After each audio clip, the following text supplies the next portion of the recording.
Ini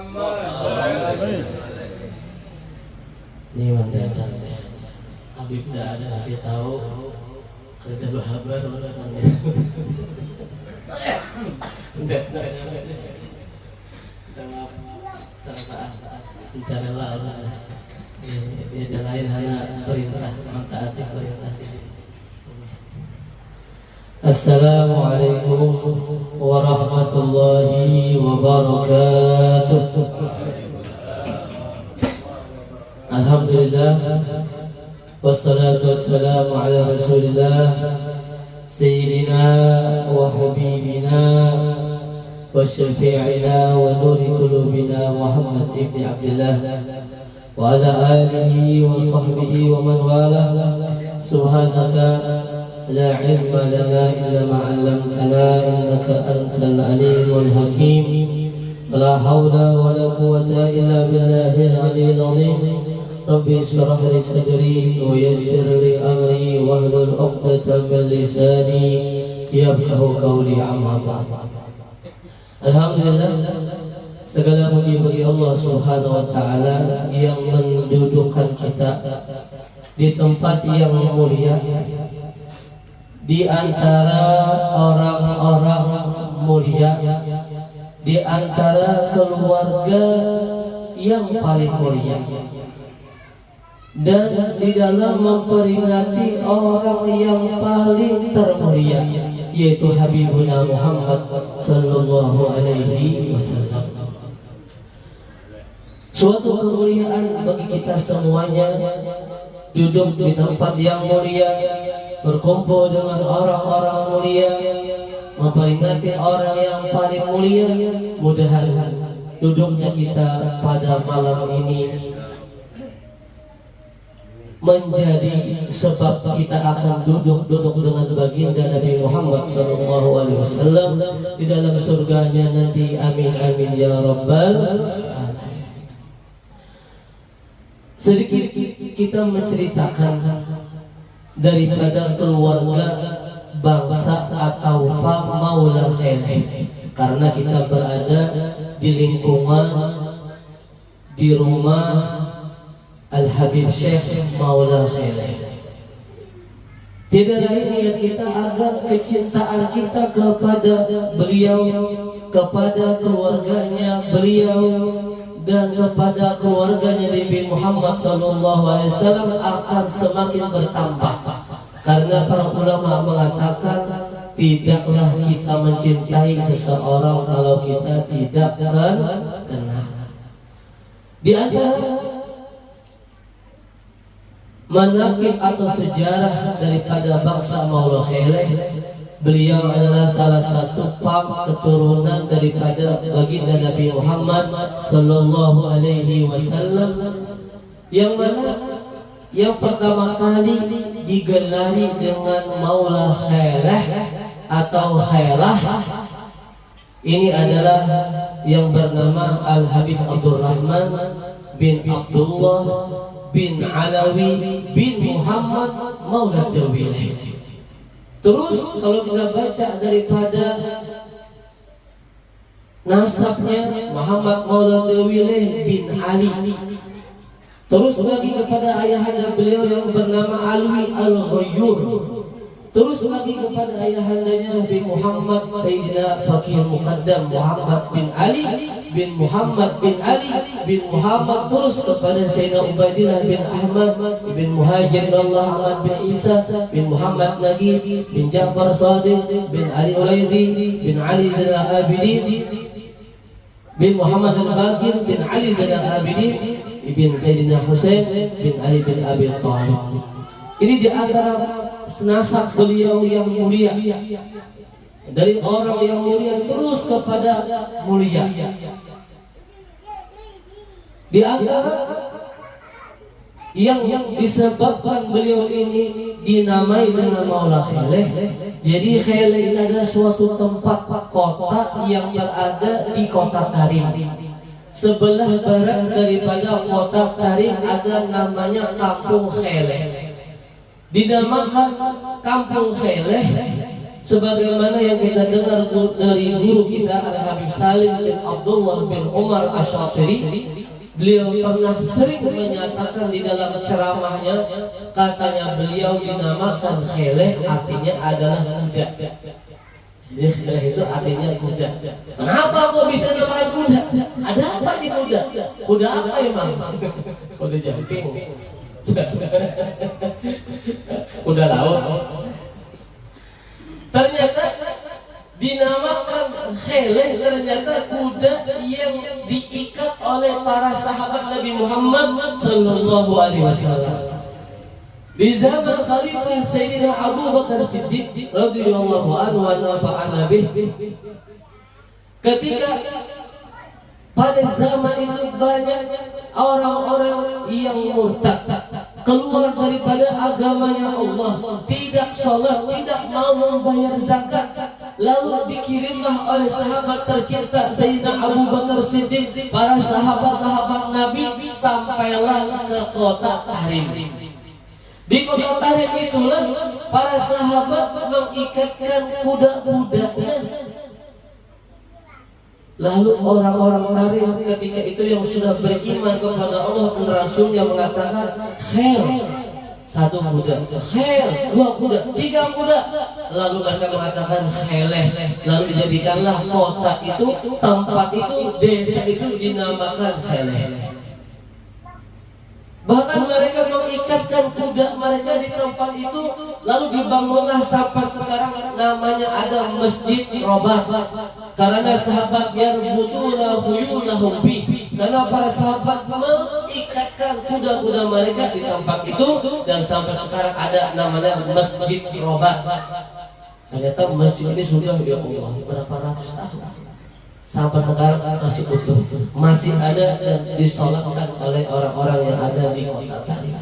Jadi di sanalah marga beliau, Habib kita, ayahanda kita semuanya, Al-Habib Syekh, keluarganya berasal dari sana. Jadi Maula itu artinya adalah tuan, karena beliau keluarganya dulu berasal dari daerah situ, lalu dinisbahkan kepada keturunan dari Sayyidina Abdul Rahman bin Abdullah bin Alwi bin Muhammad Maula Dawiyah tadi. Keturunannya dinisbahkan kepada tempat itu, lalu dinamakan dengan Maula Kheleh. Sebagaimana ada kita dengar Maula Aidid. Maula artinya tempat, orang yang memakmurkan, membesarkan tempat itu, kampung itu, dinisbahkanlah keturunannya yang dinamakan dengan Maula Aidid. Muhammad bin Ali Maula Aidid. Ada lagi kakek beliau yang keempat namanya Muhammad Maula Dawileh. Kita ajak mendengar kalau siapa marganya? Muhammad. Siapa marganya? Dawileh. Maula Dawileh. Ini mungkin di sini ada di Malang, ada bilang Maula Dawileh di Malang sana. Ini artinya adalah kebenaran daripada nasab mereka yang mana telah disampaikan oleh baginda Nabi Muhammad SAW 1400 tahun yang lalu, yang mana di antaranya Nabi Muhammad SAW pernah mengatakan, kullu hasabin wa nasabin yaqta'u yaumil qiyamah illa hasabin wa nasabin.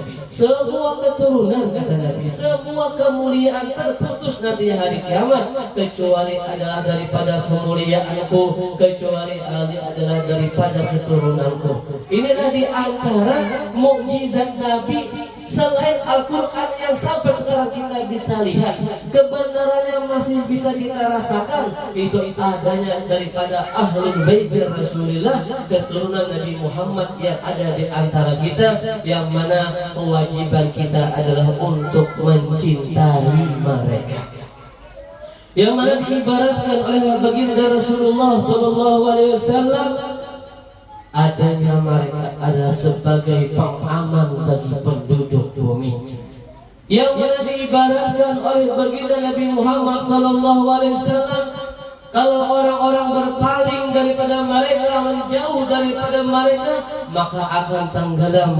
Karena Nabi Muhammad SAW pernah mengatakan, pernah bersabda, masalu ahlul baiti kamasali safinati Nuh, man rakiba biha najah wa man takhallafa rabbari. Kata Kata Rasulullah SAW, perumpamaan daripada keluargaku adalah seperti perahunya Nabi Nuh alaihissalam. Barang siapa yang ikut di dalam perahunya Nabi Nuh, mengikuti mereka, thariqah mereka, daripada amalan-amalan mereka, bagaimanakah amaliyah mereka yang di antara manakib kakek beliau tadi yang bernama Habib Muhammad Maula Aidin atau Habib Muhammad Maula Dawileh, itu beliau di antara gawian sidin setiap malamnya kada beguringan sholat subuh dengan wudu isya selama 20 tahun. Kita semalam yang sudah pusing ada guring ya awal saja yang ada guring malam pengantin ya Allah malam pengantin itu ada yang itu siap tempur atau malam nonton bola itu apa saja tuh final ya Allah final Piala Dunia ya lebih langsung ya Allah ada pengulingan buat saja tapi itu membalas doa. Tapi beliau subhanallah ini di antara kakeknya beliau amaliyahnya ya Allah 20 tahun salat subuh dengan wudu isya, artinya kada guring ketika malam, kada batal daripada wudunya. Apakah mereka mengakhirkan salat isya? Tidak, salat isya pada waktunya. Salat isya di awal waktu, tetapi saking mereka asik beribadah kepada Allah sampai subuh pun wudu mereka tidak batal. Karena apa? Mereka bukan orang-orang yang kayak kita ketujuh makan. Hanya banyak makan, banyak kamar mandi, banyak minum, banyak WC. Itu kita berbeda dengan mereka. Berbeda dengan mereka. Inilah mereka.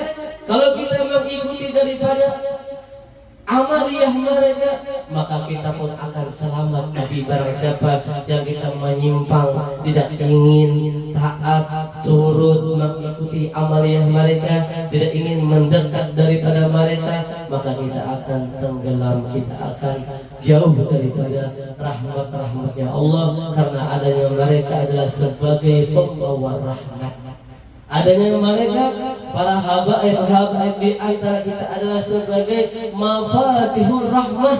Itulah di antara doa-doa Nabi Muhammad sallallahu alaihi wasallam ketika Nabi mendoakan Sayyidina Ali bin Abi Thalib, ketika Nabi mendoakan Sayyidina Fatimah Zahra di malam-malam pertamanya. Di antara doa-doa Nabi Muhammad sallallahu alaihi wasallam, Allahumma ij'alhuma wa dzurriyyatuhuma mafatihur rahmah. Jadikanlah ya Allah mereka keduanya, keturunannya sebagai kunci-kunci pembawa rahmat daripada Allah. Mudah kita semuanya orang-orang yang mendapatkan rahmat daripada Allah, sehingga kita dikumpulkan bersama baginda Nabi Muhammad sallallahu alaihi wasallam. Amin ya rabbal alamin.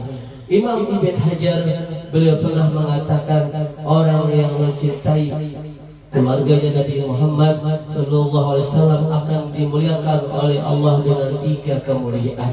Di antaranya yang pertama kata beliau adalah mendapatkan syafaat dari Nabi Muhammad sallallahu alaihi wasallam, dan itu telah banyak kita saksikan. Walaupun ada di antara orang bukanlah orang berilmu, orang yang biasa, bahkan preman dulunya, tetapi karena mencintai daripada keluarganya Nabi Muhammad, sayang dengan keluarganya Nabi Muhammad, maka di akhir hidupnya dilihatkan oleh Allah kebenaran daripada orang-orang para ulama kita yang menyatakan orang yang cinta kepada mereka akan mendapatkan syafaat daripada Nabi Muhammad sallallahu alaihi wasallam. Yang mana orang tersebut tidak usah kita sebutkan namanya, jangan di Kuala Tombuang saja. Ketika sebelum meninggal dunia 1 jam sebelum meninggal, dia mandi di sungai yang di dekat rumahnya. Keluarganya bingung, bah naik bah, kenapa bingung mandi di sini? Naik bah. Jarak sekian dari aku lagi mandi di Telaga Kausar Nabi Muhammad. Aku lagi mandi, jangan ditamati aku. Aku lagi mandi di Telaga Kausar Muhammad sallallahu alaihi wasallam. Inilah setelah 1 jam dari setelah itu Subhanallah, dia menyaksikan Habib ini datang, Habib ini datang, Habib ini datang, dan terakhir dia mengatakan Rasulullah SAW datang yang akan menjemputku, lalu meninggal dunia. Ya Allah, beruntungnya mereka. Beruntungnya mereka, orang-orang yang mencintai mereka, keluarganya Nabi Muhammad. Mudah-mudahan kita pun termasuk orang-orang yang mencintai mereka. Inilah dia yang dikatakan oleh Al-Imam Ibn Hajar Al-Haytami, yang di antara kata-kata beliau lagi yang kedua, orang yang mencintai daripada keluarganya Nabi Muhammad maka akan dikayakan di dunianya sebelum di akhiratnya. Jadi kalau kita ingin kaya, kaya hati, kaya harta, perhatikanlah daripada keluarganya Nabi Muhammad SAW, maka yakinlah kalian akan dikayakan. Kita akan dikayakan dunia dan sebelum di akhirat kita. Yang ketiga kata beliau, di antaranya lagi adalah orang yang mencintai keluarga Nabi Muhammad maka meninggalnya akan meninggal dalam keadaan husnul khotimah. Ini yang kita cari. Tidak ada kemuliaan, tidak ada sesuatu yang tujuan kita yang paling indah kecuali kita semuanya meninggal dalam keadaan husnul khatimah dan disambut oleh baginda Nabi Muhammad SAW. Seminggu yang lalu ada kita punya teman orang Antai, namanya Haji Ansari. Teman orang tua kita, dekat dengan kita. Beliau di antara orang yang dekat dengan para habaib, cinta dengan para habaib, rumahnya selalu penuh dengan para habaib. Padahal dari segi kekayaan biasa, jual kacamata, bukan bus batu bara atau bus emas, kada jual kacamata, tetapi hatinya selalu terbuka dengan para habaib. Subhanallah, sebelum meninggal dunia seminggu kada mau makan, seminggu kada mau makan. Ini yang langsung cerita kepada ulun, anaknya ulun seorang telepon, apa jul abah ya apa kisah dari abah bisa meninggal? Ngijar, abah sampai seminggu sebelum meninggal sudah kada mau makan. Imbang kada mau makan apa aja? Datang abah guru sang kumpul, datang guru ini, mak ambil sudah ambil lagi nasi. Lalu dia jadi bagi saya handangi anak buah, handangi bahaya, menyambat kepada Abu Guru Sakumpul, menyambat kepada guru-guru yang lain, handangi ulun, menghandangi Rasulullah yang mengambil ulun. Ya Allah, menghandangi Nabi, menghandangi Rasulullah yang mengambil. Ya, hebatnya. Biasa, lain orang pondok pesantren, lain orang sugih, lain orang pejabat, tapi hatinya bersih, cinta kepada zuriat Nabi Muhammad Sallallahu Alaihi Wasallam. Inilah kemuliaan yang Allah nampakkan. Inilah kebetulan yang telah disabdakan oleh baginda Nabi Muhammad Sallallahu Alaihi Wasallam. Dan inilah thariqahnya para wali-walinya Allah. Bahkan Ali bin Muhammad bin Husain Al-Habsyi pernah menyatakan, "Man lam yakhdum habaib madana." Di antara qasidah-qasidahnya beliau mengatakan, barang siapa yang tidak dekat, tidak berkhidmah, tidak membantu daripada para habaib, maka tidak akan sampai dia kepada Allah Subhanahu wa taala. Maka seandainya dia pun bermujahadah, bersungguh-sungguh beribadah, maka akan lambat akan wasil kepada Allah Subhanahu wa taala. Maka beruntunglah kalian kita semuanya orang yang berkhidmah dengan mereka. Maka lihatlah orang-orang yang betul-betul mereka berkhidmah kepada keluarganya Nabi Muhammad, semuanya akan mendapatkan kemuliaan. Di antara kemuliaan tadi, inilah tidak ada yang suatu kemuliaan kecuali kita adalah meninggal dalam keadaan husnul khotimah. Tidak ada suatu kemuliaan kecuali kita pernah wajah kita, mata kita memandang wajah Nabi Muhammad SAW. Tidak ada yang lebih lezat. Bahkan kita mendengar daripada guru-guru kita yang mereka sering bermimpi Nabi Muhammad SAW, kata mereka, tidak ada suatu kelezatan di dunia ini yang lebih lezat daripada memandang wajah Nabi Muhammad SAW. Gimanakah ceritanya? Bagaimanakah caranya? Inilah caranya. Makanya al-Imam sahabat Nabi Abu Bakar Siddiq mengatakan, "Uqrubu Muhammad bi ahli baiti." Dekatilah Nabi Muhammad, carilah pandangan Nabi Muhammad, carilah syafaat Nabi Muhammad, carilah